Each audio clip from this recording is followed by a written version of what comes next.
jalan-jalan terjal mulai dari ayahku meninggal, terus ngerasa bahwa ibuku juga kesulitan, dan yang paling paling kuat di aku adalah betapa susahnya ketika kamu tidak punya pendidikan yang bagus. Debt collector datang sampai udah kayak tau lah yang di film-film kayak gitu Aduh, tuh kerasa ya banget. ampun, Debt Kak. collector sampai kayak udah mau diteror setiap hari. Hmm. Bahkan ada temanku yang nggak lolos sampai 7 kali loh. Yang Wow, kedelapan kalinya Wow, baru dia bisa dapat di Unimel. Kena mental juga sih, karena pasti. kayak ada beberapa teman-teman yang udah pada dapat kerja. Ya biasalah omongan-omongan tetangga atau apa segala. Ih, kok aduh. kamu belum kerja, kamu belum kerja. Ah, itu stres banget sih. Ti, Kenapa itu? ini kalau misalnya ada kejuaraan si paling beasiswa, Ada ini udah emangnya? kalau ada ya, ini Kalau udah ada. udah jadi finalis sudah deh ini ceritanya Kenapa luar bisa biasa. dapat beasiswa sebanyak dan bertubi-tubi seperti itu? Gimana ceritain dong? Wow, wow, wow, keren Banyak banget yang mau ini. diceritain nih. Pernah dengar kejadian 9/11?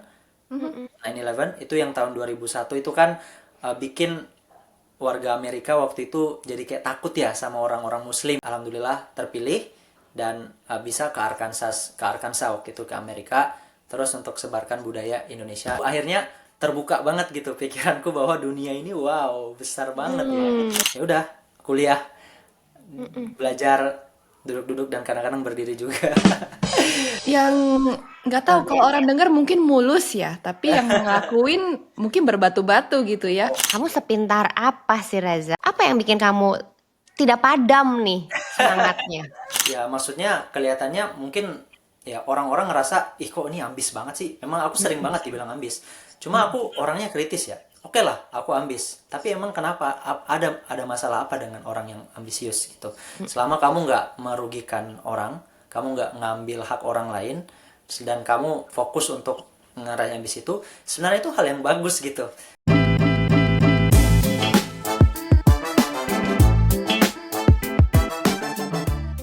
Halo semua, welcome to A Plus Talk where education meets inspirations.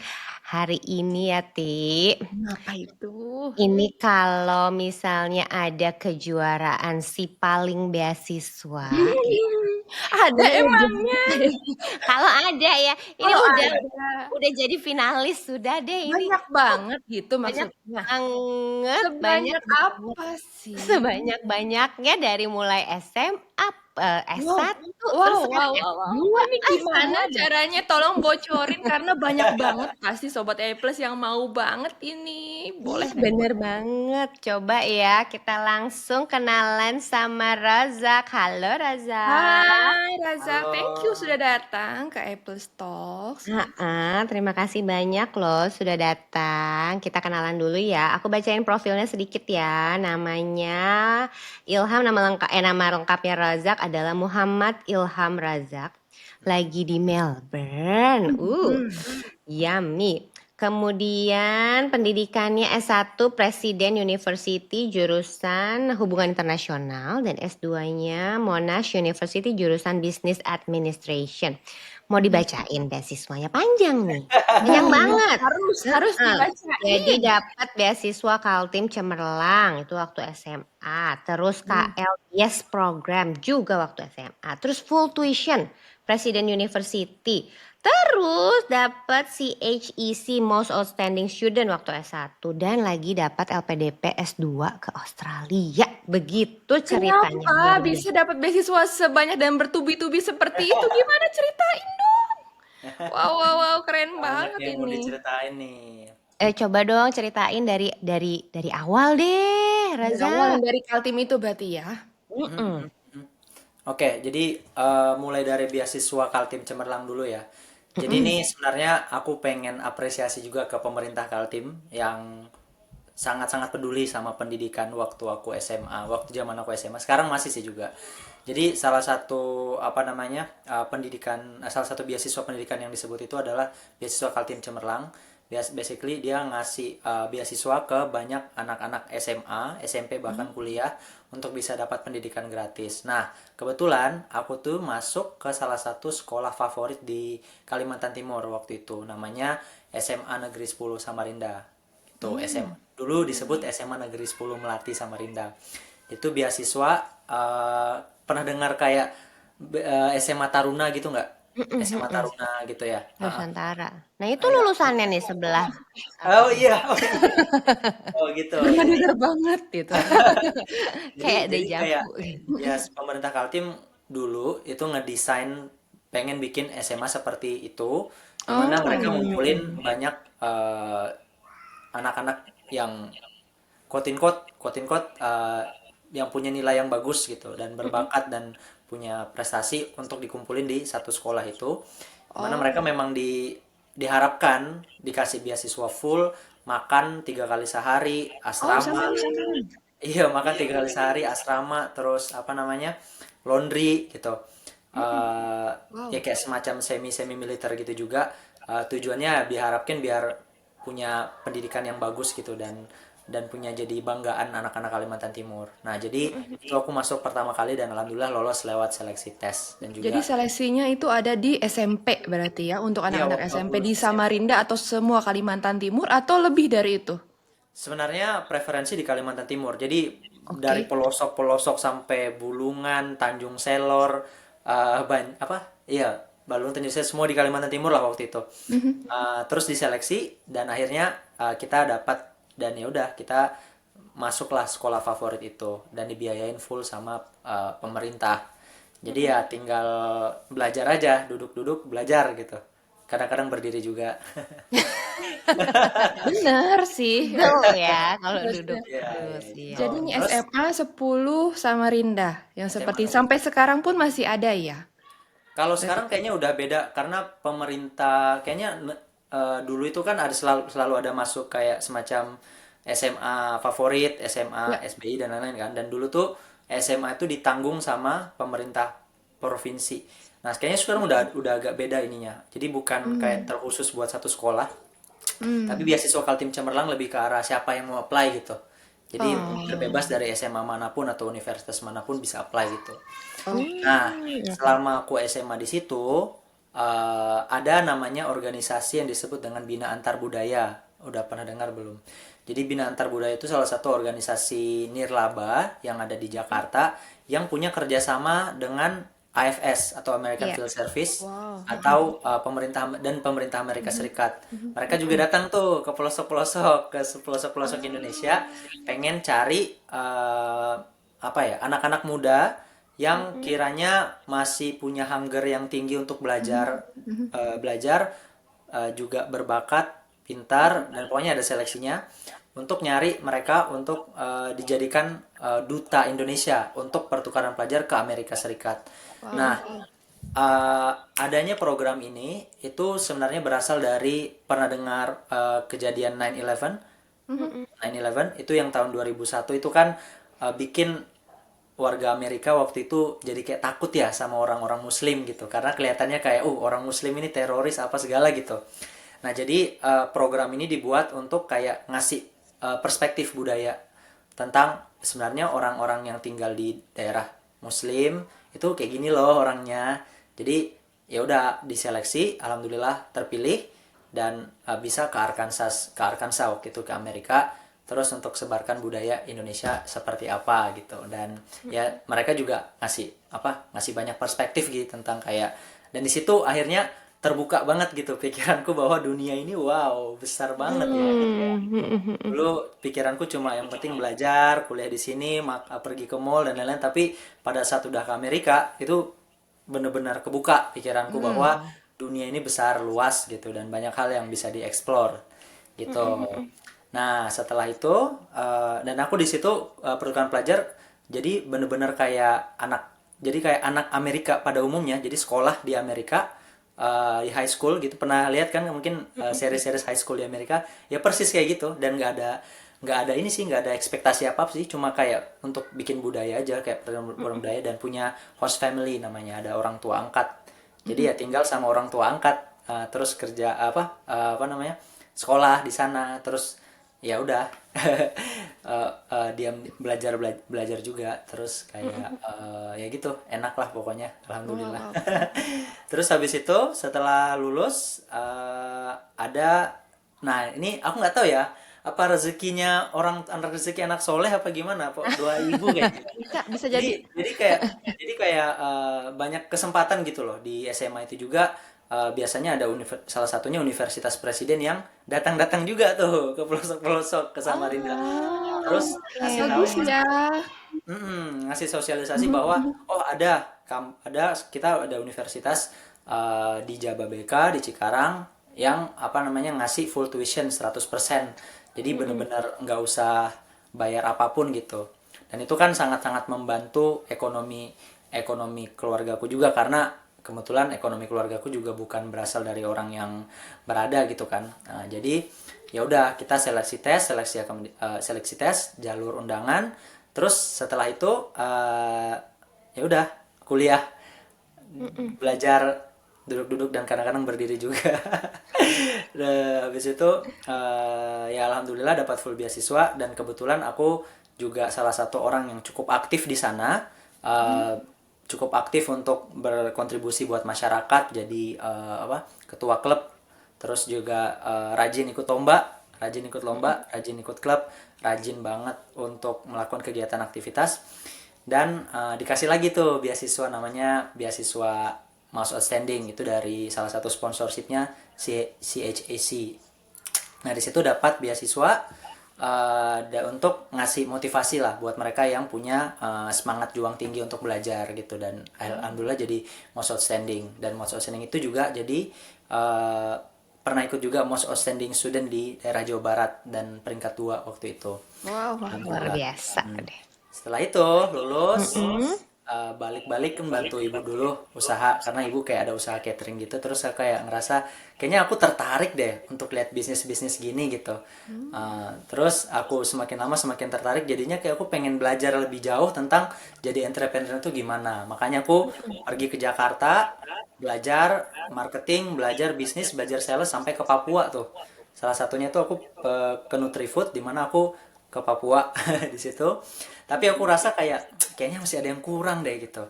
Ya oke sih aku belajar langsung praktek dan lain-lain, cuma kayak ada yang kurang gitu. Kayaknya perlu belajar lagi gitu. Karena aku emang orangnya suka belajar. Jadi ya langsung daftar lagi LPDP melalui seleksi seperti biasa dan alhamdulillah sekarang ada di sini di Melbourne. Gitu. oh, ini Panjang perjalanan ya. yang nggak tahu kalau orang dengar mungkin mulus ya, tapi yang ngelakuin mungkin berbatu-batu gitu ya. Oh, banyak, Mm-mm. banyak banget. Nah, itu nanti kita perlu bicarakan tuh yang batu-batu. Ih, perlu. Jadi jangan orang lihat, wah keren banget beasiswa dari SMA sampai kuliah gitu kan, dan kuliah juga berkali-kali dapat beasiswanya. Tapi ternyata perjalanannya seperti apakah itu yang harus kita kupas. Mm-mm. Kamu sepintar apa sih Razak? Apa emang beasiswa ini karena kamu sangat pintar atau karena kamu justru karena tadi banyak ikut klub, banyak ikut Organisasi kompetisi, ya. atau apa nih menurut kamu? Aku bisa bilang bahwa sebenarnya yang menentukan kita bisa berhasil atau enggak itu, dan ini menurutku benar ya karena apa yang aku alamin, itu bukan dari seberapa pintarnya kita gitu, seberapa jeniusnya kita, tapi seberapa keras kepalanya kita untuk dapatin apa yang kita harapkan. Jadi aku bisa dibilang orang yang punya tekad yang tinggi gitu. Nah, kalau Hmm. misalnya dibandingkan sama mereka yang teman-temanku yang SMA bahkan kuliah, aku yakin 100% banyak dari mereka yang jauh lebih pintar daripada aku, jauh lebih hebat daripada aku. Cuma yang aku bisa andalkan, yang mereka mungkin nggak punya adalah semangat tekadku yang tinggi gitu. Jadi aku berani untuk kalau misalnya ini nggak works, aku bakal cari cara gimana caranya itu works gitu. Hmm. Kalau misalnya memang ini cuma mereka satu kali, aku berani untuk ambil 2 kali atau 3 kali gitu. Jadi itu yang menurutku yang bikin aku bisa bertahan sampai sekarang, yang sampai sekarang karena aku selalu cari cara, aku selalu punya inisiatif. Bagaimanapun caranya, kalau aku punya ambisi untuk mengejar sesuatu, aku akan cari itu gitu. Dan itu yang bikin alhamdulillah bikin aku tuh berkembang dan aku belajar banyak dari situ. Jadi ya kalau misalnya dibilang aku pintar-pintar amat, ya nggak juga sih, banyak banget yang jauh lebih pintar daripada aku, yakin banget gitu. Cuman kembali lagi Mbak, menurutku itu lebih ke arah seberapa besar tekad kamu untuk konsisten sama apa yang kamu mau dengan tujuan yang kamu ambil dan banyak-banyak pernah dengar growth mindset ya mungkin itu sih menurutku yang bikin aku jadi sekarang gitu. Mm-mm. Gigih banget ya kamu tuh. Tapi inspirasinya dari mana sih? Kamu tuh Iya, bisa sampai pengen segini ya. pengen mencapai sesuatu tuh apa? Kamu punya target kah? Atau kamu banyak baca? Ada Iya, punya apa gitu? iya. Apa yang bikin kamu tidak padam nih semangatnya? Heeh, Iya, jadi berapi-api. ada jadi sebenarnya itu mulai dari kecintaan sama ilmu pengetahuan. Ini pernah dengar butterfly effect nggak? Ini menarik banget nih. Jadi waktu aku SD kelas 1 aku ingat banget itu SD-nya itu ada lagi kayak semacam vaksinasi gitu loh. Vaksinasi. Nah, itu orang pada ngantri tuh mau disuntik. Nah, kan saya takut disuntik ya. Jadi ngibrit dulu terus ngelihat ada perpustakaan. Nah, di perpustakaan itu kok adem gitu kan, adem dingin gitu. Iya serius, adem dingin Oh, kayak enak ya pas dibanding lebih yang ada lain gitu dibanding kan. disuntik, bener. Iya, jadi duduk-duduk dulu adem-adem ini terus ada lihat tuh buku kisah Nabi Nuh gitu. Kisah Nabi Terus, Adam terus kayak kartun-kartun gitu kan. Wah, kok seru gitu kan. Baca aku buku. Nah, di situ aku mulai jatuh cinta sama yang namanya buku dari kelas 1 SD.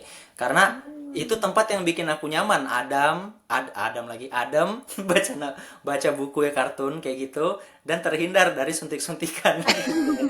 tapi Walaupun Jadi akhirnya jadi disuntik apa enggak jadinya? disuntik dong, kan dicari. Disuntik juga ujung-ujungnya ya. Cuma waktu itu pertama kali apa ya, ada insentif aku di sana yang bikin aku nyaman dan aku mulai suka baca gitu, mulai suka baca Hmm. dan yang aku baca kan kisah-kisahnya dan ini penting juga sih buat mereka ya ketika udah jadi orang tua ya.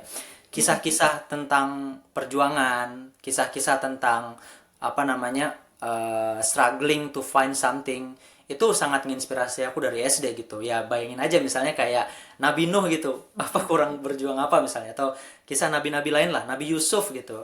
Itu ya kelihatannya kayak wah ternyata ada orang-orang hebat juga ya yang pernah aku baca ya dan itu semacam kayak menginspirasi aku untuk bisa berkembang lebih jauh gitu dan akhirnya aku jadi mulai suka baca buku dan mulai dari satu buku itu aja yang bikin aku tertarik untuk baca buku-buku yang lain dan itu yang ningkatin rasa penasaran aku gitu. Kenapa aku bisa penasaran banget?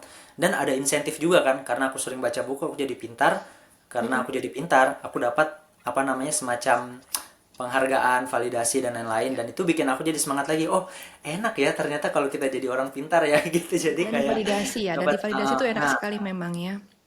itu validasi untuk apa maksudnya insentif lah insentif untuk Ya. kita belajar itu sudah tertanam sejak aku SD kelas 1 gitu dan aku belajar tapi titik titik apa ya kalau bisa dibilang itu titik terkuatnya itu lompatan tertingginya itu pada saat ayahku meninggal. Nah jadi ayahku meninggal waktu aku SMP tepat di hari ulang tahunnya itu waktu itu ayahku meninggal dan aku apa ya sangat-sangat menghargai apa yang ayahku udah lakukan ke aku karena dia selalu bilang apapun itu seberapa mahal apapun yang kamu minta kalau misalnya itu tentang pendidikan bapak akan kasih gitu jadi kamu gak usah takut apa bapak akan kasih gitu dan setiap aku pulang sebelum bapakku meninggal setiap aku pulang dia kan mau jemput aku di apa namanya di perempatan gitu ya jadi ada perpustakaan Kaltim di situ ketika setelah pas aku nunggu aku nunggu bapakku jadi bapakku yang pertama kali kasih tahu aku kartu tanda perpustakaan ngajarin aku ini pokoknya dia kasih aku akses ke sana mungkin maksudnya dia kayak biar kamu gak usah nunggu-nunggu lama-lama dah kamu ke perpus dulu lah sini sambil aku ini gitu kan jadi aku ke perpus sambil nunggu bapakku gitu dan ya itu kuat jadi tuh kayak cukup cukup emosional banget karena aku ngelihat pendidikan buku perpustakaan itu memorinya tuh kuat banget sama apa yang bapakku punya gitu dan itu yang bikin aku ngerasa bahwa oh iya aku pengen lihat bapakku hidup dengan semangat dan apa yang dia harapkan gitu jadi ketika aku belajar aku ingat bapakku jadi even if my dad is passed away right now my dad still live within me because I live Ah, through what he wants to do. Ya, aku hidup karena semangatnya dan ini yang bikin aku jadi kayak oh ya I have to fight for what my dad believes in gitu. Cause he believes in me. Wow. I have to make sure. Jadi ah. itu terus Dan aku juga ngerasakan ini, maksudnya ngerasakan juga betapa apa namanya, dunia itu memang kalau bisa dibilang ya, menurutku dunia itu emang nggak adil. Dunia itu nggak adil buat mereka yang uh, kelihatannya lemah, kelihatannya kurang, kelihatannya ekonominya kurang dan lain-lain. Dan aku merasakan itu gitu loh. Ketika bapakku meninggal, bapakku meninggal, ibuku yang waktu itu cuman lulusan SMA, nggak punya skill apa-apa karena kaget juga kan zaman dulu kan mungkin ya, ibu-ibu dulu mungkin langsung mikir aja ya sama sama apa suami gitu karena nggak punya lulusan SMA dan punya cuma skill ya dia harus jualan bakso di pinggir jalan dan lain-lain. Dan aku nggak lihat ibuku kayak gitu terus. Aku nggak mau lihat keluarga aku sengsara gara-gara itu. Dan menurutku pendidikan yang bisa ngubah itu karena harus ada intervensi dari situ yang bikin kita bisa berkembang dan alhamdulillah bisa ngebantu keluargaku saat ini. Jadi ya banyak banget sih apa namanya eh, jalur apa terjal jalan-jalan terjal mulai dari ayahku meninggal terus ngerasa bahwa ibuku juga kesulitan.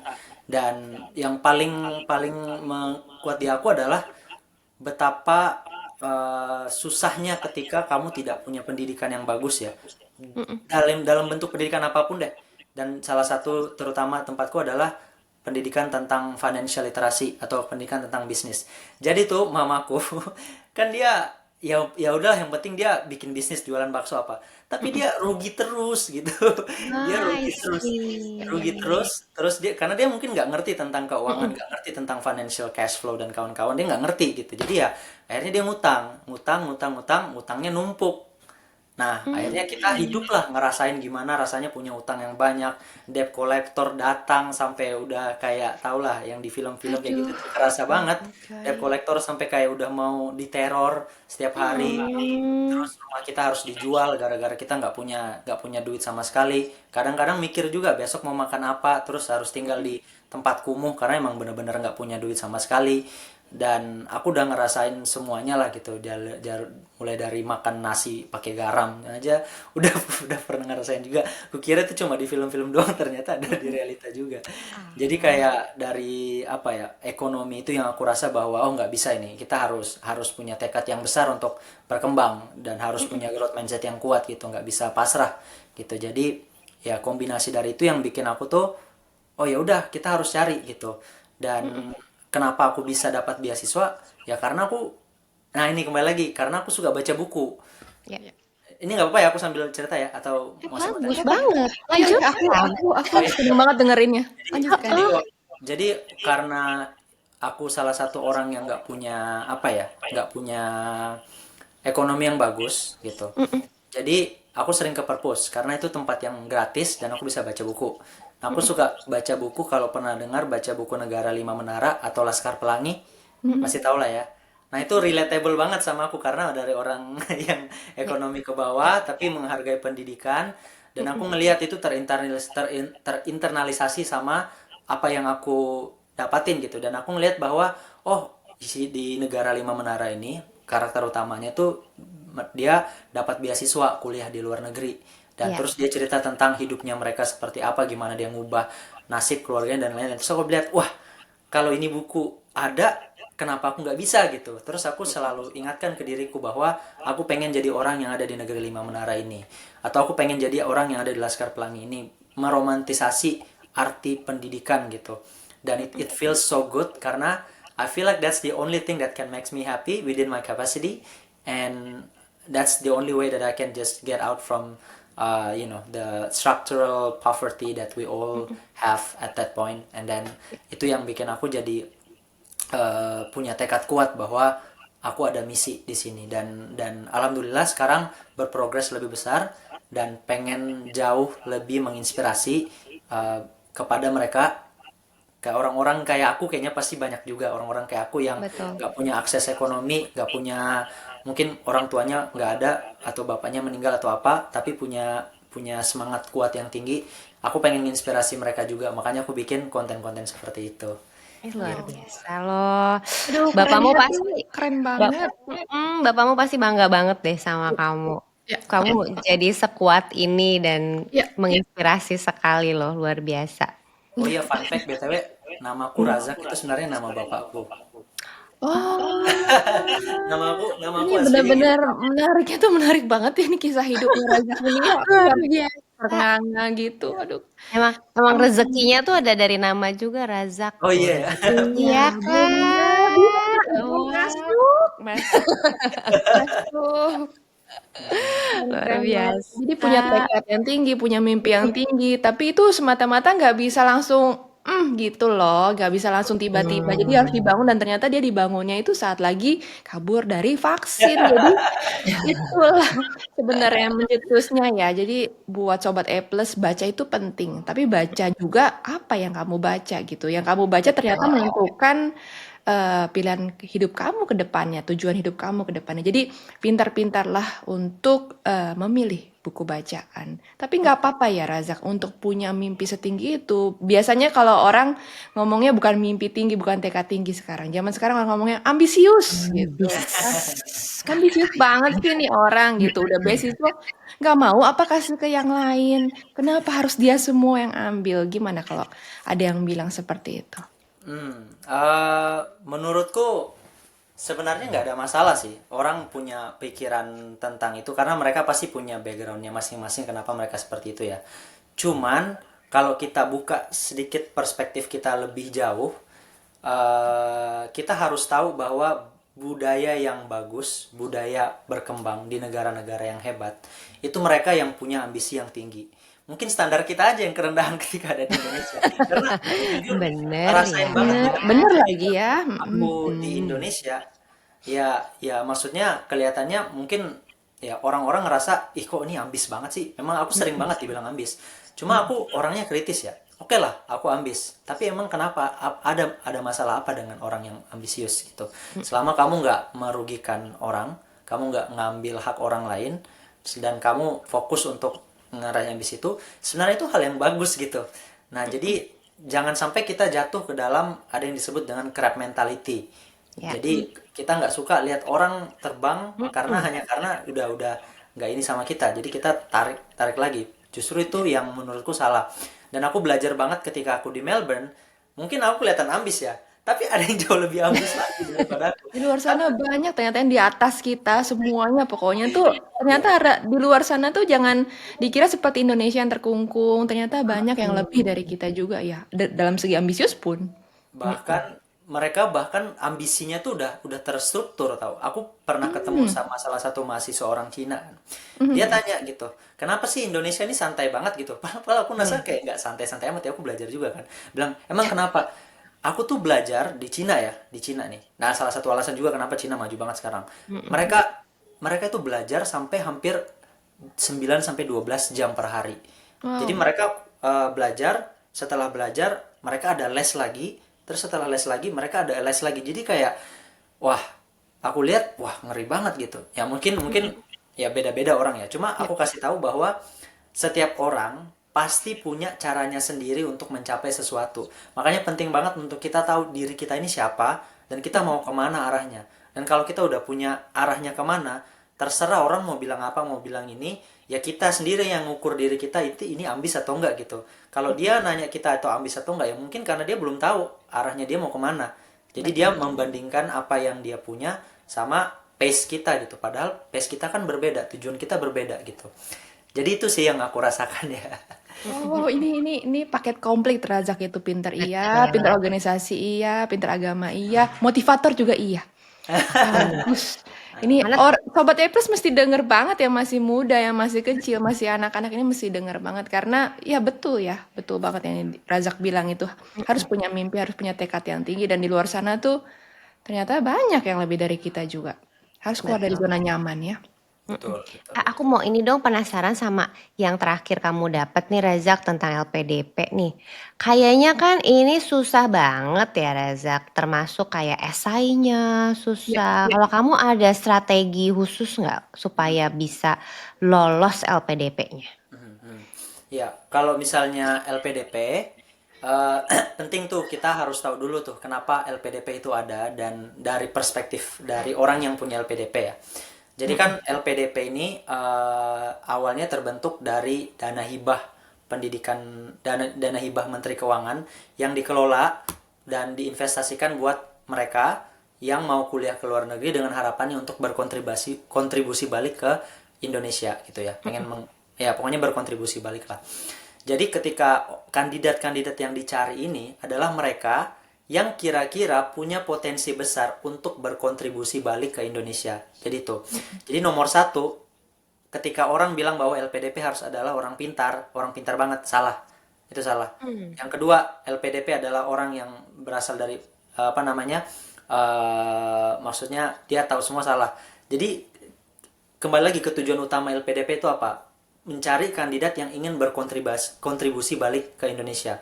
Nah, untuk mencari kandidat ini kan nggak gampang ya. Kita lihatnya dari banyak kriteria, bukan cuma dari kapabilitas kamu sebagai orang yang punya kemampuan akademik, tapi juga dari apa yang udah kamu lakukan gitu.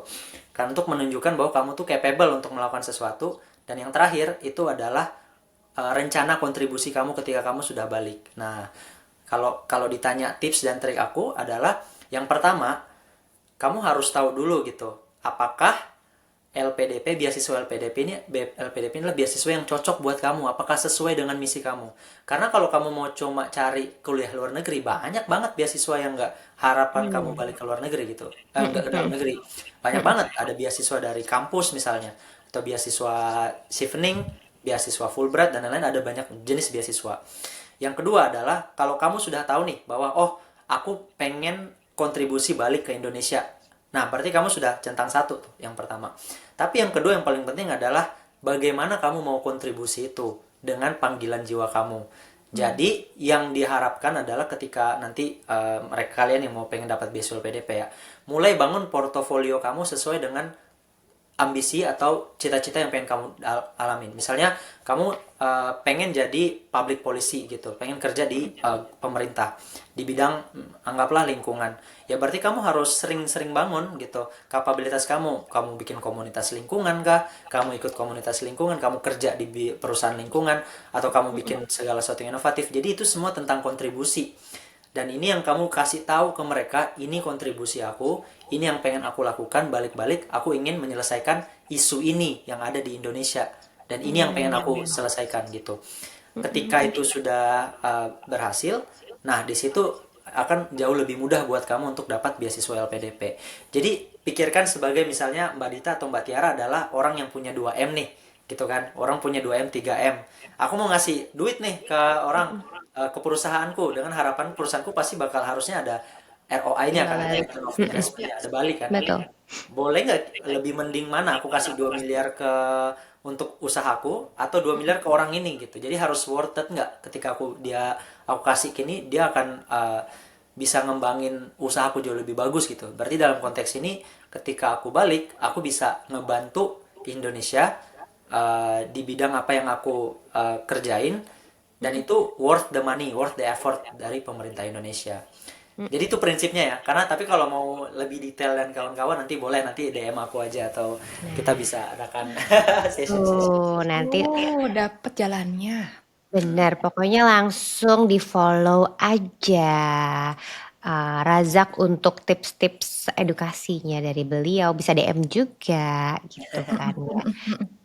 Jadi memang kamu nih kayaknya do your research very well loh Ya. tentang scholarship, tentang sekolah, tentang pemilihan apapun ya. Jadi ini tapi kamu berarti sudah tahu tentang LPDP, sudah bangun portofolio dulu atau gimana? Sebenarnya LPDP itu aku udah tahu sejak aku lulus kuliah. Dan sebenarnya, nah ini menarik juga ya, karena aku agak unconventional juga. Jadi aku S1 itu hubungan internasional. Dan aku, Iya. iya, ini menarik juga. Jadi S1 aku hubungan internasional, dan aku fokus banget tuh di akademisi. Sempat nulis buku juga, terus bikin beberapa jurnal dan kawan-kawan. Cuma ada sesuatu yang aku rasa kayak kurang dari jurusan yang pengen aku ambil, karena aku ngerasa bahwa aku punya sesuatu yang pengen aku explore lebih lanjut gitu. Dan itu terjadi ketika aku ngebantu mamaku bikin bisnis. Nah, di situ aku jadi kayak kayaknya aku lebih cocok di bisnis deh, karena Hmm. ketika di bisnis, independency, entrepreneurship itu cocok sama value yang pengen aku ambil. Sedangkan ketika aku jadi anak fokus ke HI, itu kan Mm-mm. lebih ke arah riset ya Mbak ya, riset, Betul. akademisi dan kawan-kawan. Mm-mm. Nah, jadi itu yang bikin aku mulai fokus ke bisnis dan mulai kerja di bisnis. Nah, portofolio-portofolio yang aku ambil ya pastinya karena aku udah kerja sekitar 4 atau 5 tahun di bisnis, dan juga waktu aku apa namanya di universitas aku juga nunjukkan bahwa aku capable gitu. Jadi Hmm. ya sebenarnya paling penting juga deal breakernya juga di LPDP adalah rencana kontribusi kamu gitu. Gitu. Jadi buat teman-teman yang mungkin merasa, aduh aku punya portofolio nggak ya, aku punya ini, nggak ada Mm-mm. masalah, nggak apa-apa. Kalau kamu bisa bangun sekarang jauh lebih bagus. Tapi kalau kamu nggak bisa bangun sekarang juga, dan misalnya mepet ya, misalnya tahun depan dan lain-lain, ya udah buktikan dengan apa yang udah kamu lakukan sebelumnya, dan itu di tied up sama kontribusi yang pengen kamu jalankan. Karena nggak ada satupun ilmu yang sia-sia, nggak ada satupun kontribusi yang sia-sia. Apapun yang kamu belajari, apapun yang kamu alami, selalu relate sama apa yang ingin kamu lakukan nantinya. Mm-mm. Iya. Oke, benar. Menarik banget ya. Nih, tapi kisahnya kan berhasil, berhasil, berhasil terus nih. Pernah gagal nggak sih? Nah, pas kamu gagal, gimana kamu bangkit? Gimana memotivasi dari kegagalan itu? Hmm. Kalau konteksnya kegagalan dalam hidup atau kegagalan nyoba Apapun. beasiswa. Kalau Apapun. Apa misalnya aja. nyoba beasiswa, aku sebelum S2 itu nyoba 3 atau 4 beasiswa, gagal. Bahkan beasiswa LPDP aku ini beasiswa apa? Percobaan kedua, karena percobaan Ah, pertama aku gagal di administrasi. Aku pernah coba Stipendikum Hungarikum, itu beasiswa ke Hungari. Terus Fulbright juga pernah coba, sama AIS Australian Awards Scholarship juga udah pernah coba.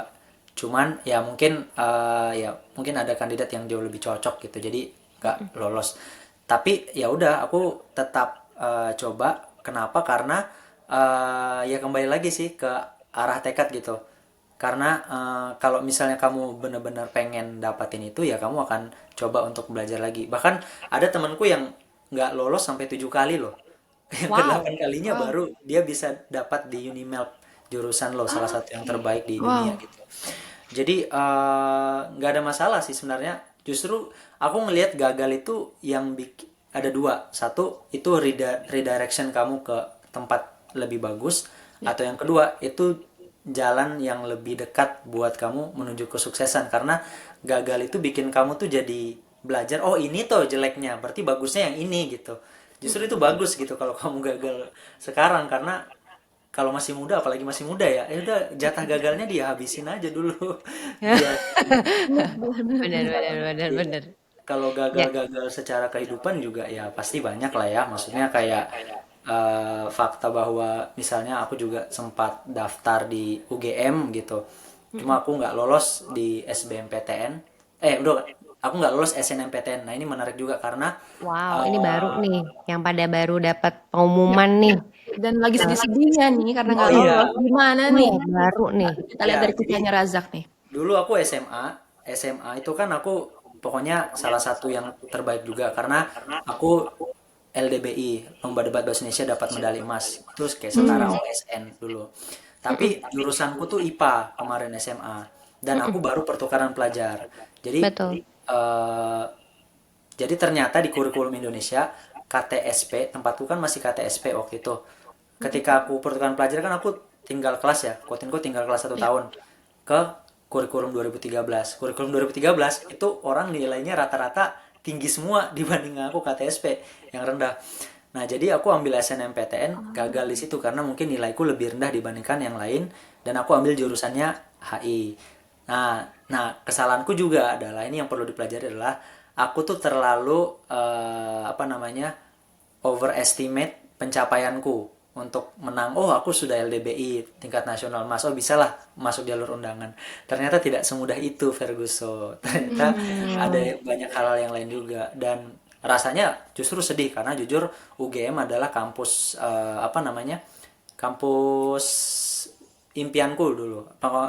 Pengen ambil HI UGM. Tapi setelah dipikir-pikir, aku dapat kampus swasta, ya aku bilang bahwa ternyata ya rencana Tuhan itu jauh lebih baik ya gitu. Karena dengan adanya aku ambil di Presiden University, satu, bahasa Inggrisku jauh jauh lebih bagus karena di sana, di kampus itu kita wajib pakai bahasa Inggris. Di kampus itu belajarnya wajib bahasa Inggris, nggak boleh bahasa Indonesia, satu. Yang kedua kan full tuition kan, jadi aku terbebas dari semua tuition sama sekali kalau aku di UGM. Sama yang ketiga ya, bisa mendekatkan aku ke bisnis karena mereka bisnis base juga gitu di Presiden University. Jadi kayak apa ya, apapun kegagalanmu itu malah mendekatkan kamu sama apa yang kamu kejar selama ini gitu.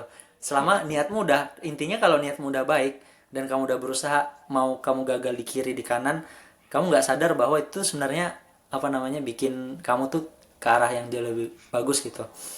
Itu baru kegagalan pertama. Ada kegagalan kedua juga ketika aku baru lulus. Karena aku selalu percaya bahwa selama kamu dulu ya, selama kamu pintar, selama kamu berprestasi apa-apa, ya perusahaan bakal nyari kamu lah gitu. Ternyata tidak semudah itu lagi, Ya Ferguson. lagi Ferguson. Ini Salah. jadi satu yang tadi dia bilang ini Ferguson. Coba Aduh. disimak. Baru kan aku balik dulu ke bantu mama aku bisnis dia, dan aku apa namanya, daftar-daftar pekerjaan. Aku tuh cari pekerjaan sampai 10 kali per hari, 10-20 kali per hari nyari. Susah banget dapat pekerjaan karena waktu itu zaman Covid juga ya, tahun 2021 2021 itu cari pekerjaan tuh susah banget. Dan sempat kena kena mental juga sih, karena kayak ada beberapa teman-teman yang udah pada dapat kerjaan, sampai ada yang nyentil juga, ah kamu katanya lulusan terbaik, kerja masa aku lebih duluan kerja daripada kamu gitu. Bahkan kayak ada yang kayak ya biasalah omongan-omongan tetangga atau apa segala, kok kamu Aduh, belum kerja, kamu belum kerja. Itu stres banget sih. pasti Aduh, sih. belum kerja. Netizen nih ya. Terus ya, ya udah, tapi ya aku nggak bikin aku, ya ya udah terus kenapa gitu kan, aku tetap nyoba gitu, mungkin meskipun rasanya kayak nggak enak ya, kayak Pasti. apa namanya. Oh ya, terus aku juga pernah tuh kalau sebenarnya dirumahkan, bahasanya dirumahkan. Jadi aku kerja di salah satu tempat riset di swasta, masih masuk probation, cuma gara-gara COVID ya mungkin budgetnya kurang, jadi aku dirumahkan dan aku kena lagi tuh. Nah, Iya. terus ya udah akhirnya aku ya udah cari aja, yang penting ada dulu gitu. Nah dia udah, akhirnya aku mulai apply dan akhirnya alhamdulillah dapat, dan mulailah pelan-pelan di situ aku bangun. Jadi intinya buat teman-teman semua, jangan pernah lihat bahwa hidup itu mulus ya, selalu banyak hal yang liku-liku gitu. Jadi kayak dunia ini memang nggak bisa diprediksi gitu, tapi yang bisa kita prediksi adalah bagaimana kita bisa mengatur ekspektasi, sama bagaimana kita bisa ngatur arah kita mau kemana gitu. Jadi itu yang bikin kita tetap berkembang, karena hidup ini jangka panjang, kita harus lihat itu dari panjang banget gitu. Karena kalau kita cuma lihat, aku gagal di sini, aku dirumahkan di sini, aku nggak dapat kerja, ya udah selesai gitu. Padahal Ya. kita nggak tahu bahwa banyak juga orang yang gagalnya kayak kita, dan karena mereka nggak pernah menyerah, akhirnya mereka dapat gitu. Betul. Luar biasa emang. Luar biasa banget. Nah, Jadi Tuhan tuh mengatur ya sebenarnya jalannya. Tapi boleh loh coba kiri kanan dulu. Tapi ya jalannya sebenarnya sudah diatur. Dan seberapa jauh kita mau mencoba? Apakah sejauh Razak mencoba berkali-kali sehingga terlihat mulus, padahal di dalamnya berbatu-batu. Dan keren banget sih kamu Razak masih mau coba-coba walaupun kegagalan. Dan mimpi kamu tadi, ada mimpi untuk masuk ke universitas yang diidam-idamkan, dan itu tidak memupuk semangat kamu, dan apinya nih nyala terus ya gitu. Jadi benar. keren banget. Mm-mm. Kadang-kadang kita harus jongkok dulu loh, biar lompatnya lebih tinggi. Bener. Wow. Satu hal Benar. yang aku pelajari juga sebenarnya Mbak, itu adalah supaya ini ya, supaya tahan banting sama kegagalan ya. Jadi jangan lihat mimpi itu berdasarkan subjek. Jadi kayak aku kemarin tuh, mimpiku subjeknya adalah aku pengen ke UGM misalnya, atau aku pengen ke Australia, atau pengen apa gitu. Ya itu sah-sah aja. Cuma cuma akan jauh lebih apa namanya, sustain, jauh lebih long term kalau misalnya mimpinya itu lebih ke arah misi. Mimpinya itu adalah misi.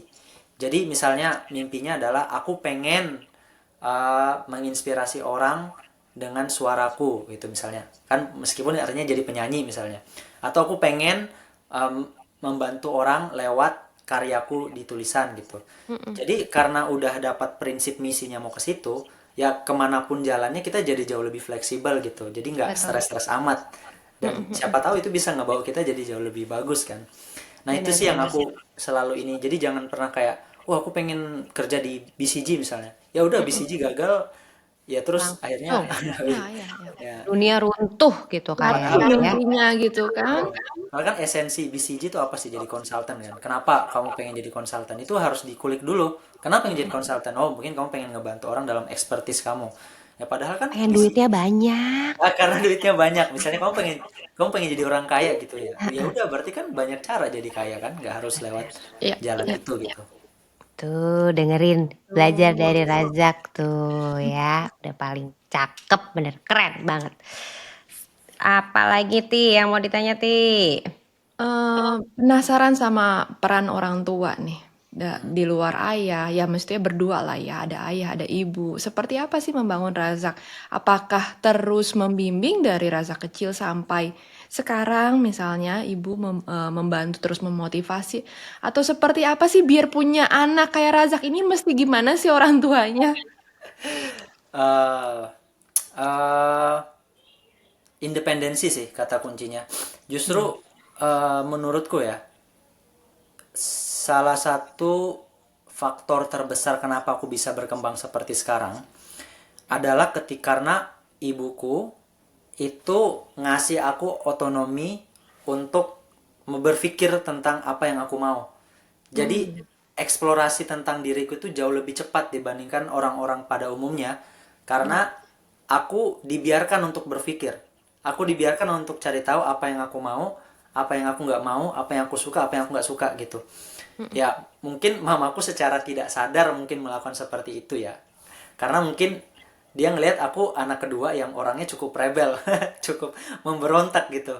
Karena aku emang suka memberontak. Kalau waktu SD itu kalau nggak dikasih ini aku nangis teriak wah gitu gitu. Eh, tapi mamaku nggak strict, nggak kayak kamu harus kuliah di sini, kamu harus ambil di sini. Ya tapi justru mamaku lebih ngelihat positifnya dari aku gitu. Wih, nah pintar banget kamu dapat nilai 100 terus. Kalau kamu dapat nilai 100 terus di bukumu bisa diuangin nggak itu? Lumayan jadi orang kaya kayaknya gitu-gitu lah. Jadi kayak jadi kayak apa ya? Apa namanya? Selalu ada hal positif yang dikasih buat aku yang bikin aku tuh percaya sama diriku sendiri. Dan itu penting banget menurutku buat anak untuk tahu bahwa ini yang aku mau, ini yang aku nggak mau, dan ini yang aku dihargai dari orang tuaku. Dan itu yang bikin aku tuh jadi berkembang. Karena aku jujur study case juga lihat dari beberapa teman-temanku juga, oke mereka pintar, mereka jago juga, tapi mereka tertekan gitu. Jadi it's not Ya. something that they really want to do because probably that's what apa orang tuanya yang mau lakukan itu. Padahal bukan dari anaknya. Jadi harusnya dari internal anaknya dulu dia punya api nggak di dalam gitu. Ya. Daripada apa ya dikekang kayak gitu jadinya kayak stres anaknya. Kalau aku sih kayak gitu sih. Oh, wow. Dan bagaimana memastikan misalnya, oh, aku mau ini, Razak bilang, aku mau kuliah di sini, tapi dari ibu lihat, oh, Razaknya malas-malesan nih, misalnya gitu kan. Jadi, bagaimana memastikan anak bahwa, ya itu dia yang mau, tapi ya lo mesti berusaha dong kalau itu yang lo mau gitu kan. Betul. Eh, iya, kalau misalnya itu ini aku justru dapat dapat apa namanya dapat pengembangan diri yang kuat banget di mamaku yang di Amerika sebenarnya. Jadi aku kan exchange students di US Ya. gitu. Nah, jadi cara pengembangan orang tua ke anak itu adalah kalau anak orang tua Indonesia pada umumnya mungkin kayak kamu jangan ke situ, kenapa? Karena mama nggak suka gitu, atau enggak? Kamu sih batuk, kenapa kamu sakit? Batuk-batuk, minum es terus gitu Es misalnya. melulu. Es terus gitu. Jadi Kasihan salah-salahin terus. jadi dijudge dulu gitu. Nah, yang aku menarik banget, terinspirasi banget dari apa mamaku yang di Amerika adalah jadi misalnya aku mau anggap itu waktu itu aku mau pergi ke luar kota ya kan? Oh, saya mau pergi ke Little Rock, mah. Oh, mamaku instead of judging waktu itu dia langsung bilang, oh kamu mau ke Little Rock, kenapa memang kamu mau ke Little Rock, apa yang bikin kamu mau ke Little Rock? Oh, aku mau ke sini sini. Oh gitu, kalau kamu mau ke sini kamu tahu nggak kalau misalnya itu eh, cuacanya dingin banget. Oh iya ya, iya dingin banget. Kalau dingin banget nanti kamu bisa bakal begini. Jadi dikasih tahu logikanya, dikasih tahu konsekuensinya, dikasih tahu alternatif-alternatifnya, yang akhirnya bikin aku tuh berpikir gitu bahwa oh iya iya iya iya sih kayaknya nggak bagus deh buat aku ke Little Rock, soalnya resikonya agak bahaya juga. Iya, jadi diajak diskusi gitu. Oke. Nah, jadi gimana ya, kalau dari aku dan dari mamaku juga sebenarnya yang di Indonesia juga, dia bukan tipe orang yang memaksa dan bukan tipe orang yang kayak harus ngasih tahu kayak gini gitu. Ya sebenarnya Mbak, nggak akan ada yang bisa bikin kita terpacu kecuali dari diri kita sendiri, mau Iya, bagaimanapun. sepakat. Jadi ya kalau misalnya pasti, dan aku yakin setiap anak pasti punya ambisi sendiri. Cuma itu yang harus dieksplor, apa yang dalam dipendam itu. Mungkin ada anak yang kelihatan malas-malasan ya mungkin karena ambisinya dipendam, atau ambisinya dia untuk melakukan sesuatu ya disembunyikan. Jadi dia akhirnya jadi malas. Tapi aku nggak percaya itu. Aku percaya bahwa setiap orang pasti punya ambisinya masing-masing, punya keinginan apa yang dia mau.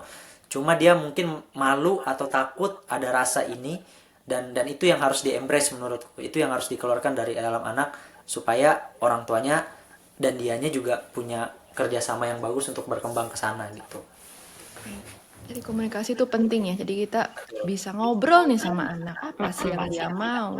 Bagaimana Betul. mencapai kayak tadi, oh jangan ke sana, udaranya dingin. Kita boleh bantu arahkan, tapi tetap anak yang akhirnya memutuskan agar tadi ambisinya datangnya tuh dari anak bukan orang tua yang memaksakan ya. Betul. Diskusi ya, ruang-ruang Diskusi. diskusi itu perlu karena biar anak yang berpikir ya, sparking thinkingnya dari anaknya. Jangan kita yang suapin solusinya. Nanti suapin terus sampai besar kan susah ya netizennya. Razak, menurut kamu orang Indonesia, pelajar-pelajar Indonesia tuh wajib nggak sih ke luar negeri? Menarik nih. Kayaknya kamu kan dari SMA loh udah pertukaran pelajar, hidup bersama orang Amerika gitu, terus sekarang ke Melbourne. Menurut kamu perlu nggak sih? Kamu banyak belajar nggak sih dari budaya di luar? Iya, kalau ditanya untuk pengembangan diri, wajib sih menurutku. Ini terlepas dari ini ya, maksudnya kayak kalau ditanya ke pemerintah, takutnya nanti kebijakan-kebijakan gitu. Cuma kalau aku jadi orang tua, terus aku pengen punya anak, aku ngerasa anakku perlu sih pertukaran pelajar minimal ke luar negeri atau belajar supaya terbuka pikiran, wawasan, dan apa ya, karena menurutku belajar di luar negeri itu bukan cuman masalah ilmunya, tapi pola pikirnya gitu. Dan itu yang bikin kita tuh jadi jauh lebih luas dan jauh lebih bijak dalam melihat sesuatu, karena dunia itu bukan hitam putih gitu kan, dunia itu abu-abu gitu, dunia itu banyak banget perspektif dan sudut pandang tergantung dari kita ngelihat. Dan semakin banyak kita melihat sesuatu, semakin bijak kita menilai, dan semakin semakin tahu diri kita ini maunya kemana dan arahnya jelas gitu. Jadi ditanya, ya menurutku perlu. Kalau aku jadi orang tua bikin anakku ke luar negeri, aku pasti menurutku akan support anakku buat ke luar negeri. Dan banyak ya jalannya ya, bisa lewat beasiswa, bisa lewat pertukaran pelajar, bisa lewat kompetisi, banyak. Banyak, jadi jangan menyerah gitu kan, banyak pintu ke sana. Tapi tadi kan penting gak sih ke luar negeri? Sekarang aku tanya, penting gak sih cari beasiswa? Oh iya dong. Penting lah ada yang bayarin, Ti. Gimana Iya, sih? masa ya Iya, kalau soalnya kan salah. sekarang netizen-netizen ini bercerita bahwa kasihan dong, yang lain kan perlu beasiswa. Kenapa ya kamu ambil gitu kan? Seberapa pentingkah beasiswa? Dan tolong kasih tahu netizen atau Sobat A Plus ini bahwa beasiswa itu ada macam-macam. betul. Jadi sobat-sobat A+ dan para netizen, jadi beasiswa itu adalah apa namanya, insentif yang dikasih pemerintah atau institusi atau apapun itu, yang tujuannya untuk ngasih kesempatan buat mereka yang ingin belajar. kebanyakan beasiswa itu bersifat meritokrasi. Jadi bukan berdasarkan kamu orang miskin atau kamu orang kaya, tapi lebih arah apakah kamu layak untuk mendapatkan beasiswa ini untuk berkembang dan mencapai tujuan yang diharapkan dari beasiswa itu. Jadi misalnya beasiswa yang aku ambil tadi LPDP, ya udah yang dicari adalah mereka yang punya kemampuan untuk bisa berkontribusi ke Indonesia dan ngasih impact yang besar kepada Indonesia. Bukan mereka yang miskin atau kaya atau apa, nggak pandang bulu sebenarnya. Mungkin ada ya beasiswa-beasiswa untuk mereka yang apa namanya beasiswa afirmasi. Itu ada juga. Tapi beasiswa-beasiswa luar negeri itu justru nggak mandang itu. Beasiswanya ngelihat apakah kamu mampu untuk mendapatkan pendidikan ini dan mencapai tujuan dari beasiswa itu gitu. Jadi selama masih ada kesempatan nih, selama masih banyak nih pemerintah ngasih duit, pemerintah siapapun lah dari UK, US apa segala, diambil kesempatannya gitu. Dengar tuh, jadi beasiswa luar negeri nggak butuh surat keterangan tidak mampu, saudara-saudara. Tidak butuh jadi dibanding diambil sama negara lain.